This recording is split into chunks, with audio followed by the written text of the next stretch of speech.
Les amis, j'espère que vous allez bien. Désolé du décor, je suis en vacances, je suis pas dans mon studio, donc désolé pour la qualité, le micro et le décor. Je suis pas dans mon studio, dans mon bureau.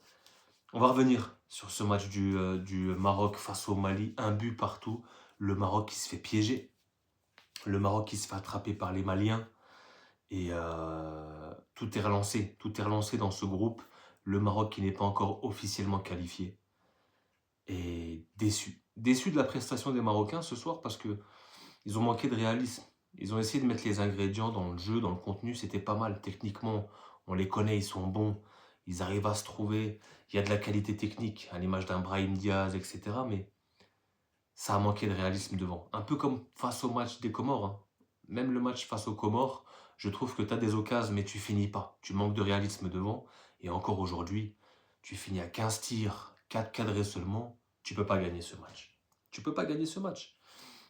C'est insuffisant. Ils ont eu des occasions. Je repense à pas mal de centres qu'ils n'ont pas trouvé preneur. Nesri, El Kaabi qui a été titulaire. Voilà, il manquait de justesse. Saïbari. Oh, le match très compliqué. J'avais aimé son match d'ouverture contre les Comores, mais là, il passe à côté. Il passe à côté Saïbari et offensivement, c'était trop peu.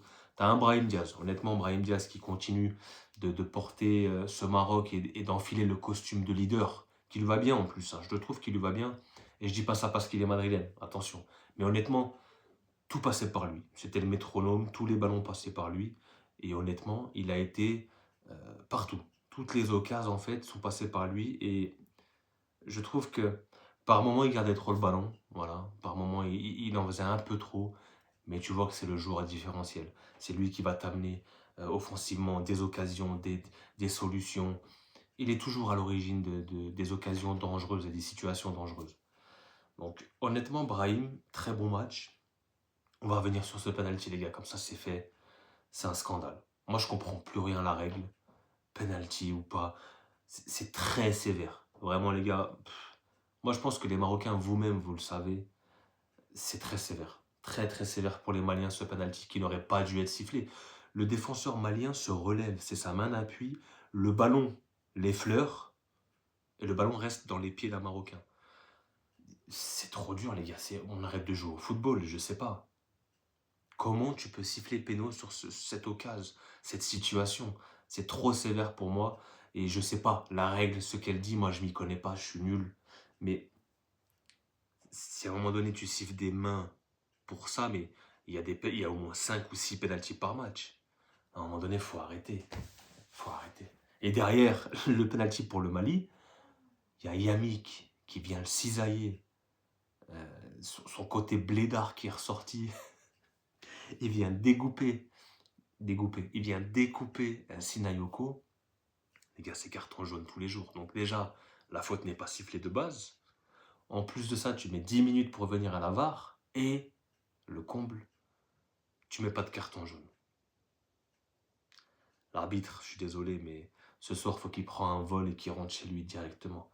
C'est inadmissible. Vraiment, c'est catastrophique. Catastrophique. T'avais l'impression quand même d'un arbitrage maison. Les Marocains, rien contre vous, là, vous êtes la famille, mais je suis désolé. Moi, ça me saoule de voir ce genre de scénario, ce genre de décision, etc. On veut pas de ça. On veut pas de ça dans le football et le Maroc n'a pas besoin de ça. Voilà. Le Maroc a les qualités pour essayer d'aller chercher des matchs, cette compétition. Maintenant, c'est à eux, offensivement surtout. Tu peux leur en vouloir. Offensivement, je trouve qu'il manque vraiment ce tueur. Voilà. Il y a El Kaabi qui nous a sorti ce but, qui pour moi sera le but de la compétition. Pas de problème. Il passe un petit peu à côté de son match. Mais il faut plus devant. Les centres. Par contre, les centres, les gars. Il faut qu'on parle de cet arrière gauche, là. Latéral gauche, Salah Eddin. Exceptionnel. Il m'avait déjà choqué au match aller. J'avais aimé ce côté gauche avec Saïbari, les deux joueurs du PSV Eindhoven. Mais là encore ce soir, il a une main à la place du pied, le mec. C'est que des galettes, c'est que des caviar sur caviar. Et les mecs devant, ils se gèrent pas, je suis désolé. Il met des galettes, il met des caviars, tu dois finir. À un moment donné, il y a un centre. Il y a un centre qui est magnifique. Au cordeau, point de penalty. El Kaabi a juste à la dévier, à la toucher. Il la touche pas, elle passe tout droit. Voilà, le Maroc n'a pas fait preuve de réalisme. Attention, parce que là, ils ont 4 points. Derrière, tu as la Zambie et le Mali qui suit avec 2 points. Et les Comores ont seulement un point parce qu'ils ont fait match nul cet après-midi. Donc la qualif n'est pas faite. Tu peux avoir un retournement de situation. Le Maroc, logiquement, va jouer la Zambie. Attention au match piège. Attention au match piège. Tu dois pouvoir t'en sortir. Sur le papier, techniquement, tu es meilleur. Mais faut encore le prouver, il faut encore le gagner ce match. Moi, je serais pas serein.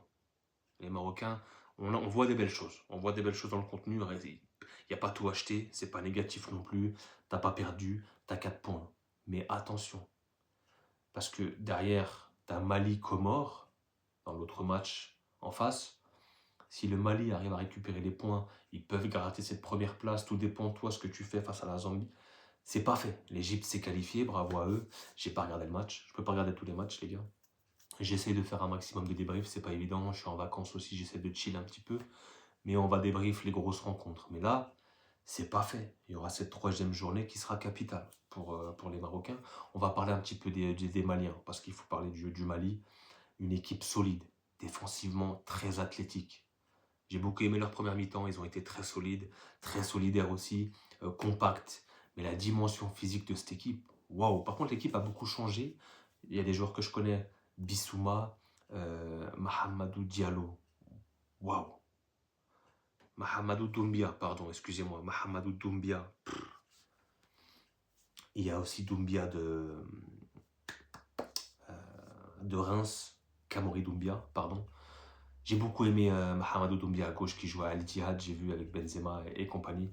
Super joueur, vraiment sur son côté gauche là. À un moment donné, il te fait un contrôle orienté, il accélère. Il est très grand, très athlétique et très technique. J'ai beaucoup aimé Doumbia.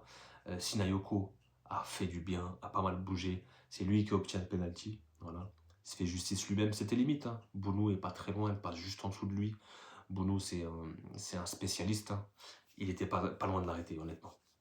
Très bien tiré de la part de Sinayoko. Et cette équipe malienne, voilà, il y a beaucoup de joueurs que je connais pas. Je connais les plus connus, mais ils ont été solidaires. Ils ont bien défendu. Ils ont été solides.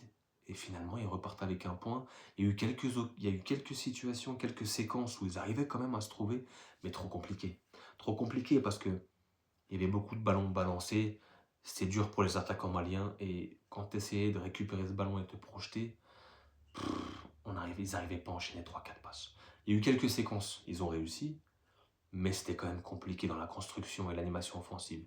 Tu arrives à gratter ce penalty sur un coup de billard, c'est Sinayoko qui fait ce contrôle orienté. Il se fait découper derrière par Yamik. Comme j'ai dit, son côté blédard, c'est une faute professionnelle. Et derrière, tu arrives à égaliser. Voilà, le Mali qui aura son dernier match face aux Comores. Pour moi, de ce que j'ai vu les deux matchs, pour moi le Mali a plus d'armes. Le Mali est en capacité de remporter son dernier match. Potentiellement, les gars, ils font 2 matchs nuls, une victoire, ils sont qualifiés. Les Maliens, ils peuvent se qualifier s'ils arrivent à remporter ce troisième match face aux Comores. Et ils ont les clés pour le faire. Là où le Maroc-Zambie, il m'inquiète pour les Marocains. Je ne suis pas en train de dire que ça va virer à la catastrophe, mais ce sera un match très compliqué. Ce sera un match très compliqué. Il va falloir aller le chercher, il va falloir aller le gagner.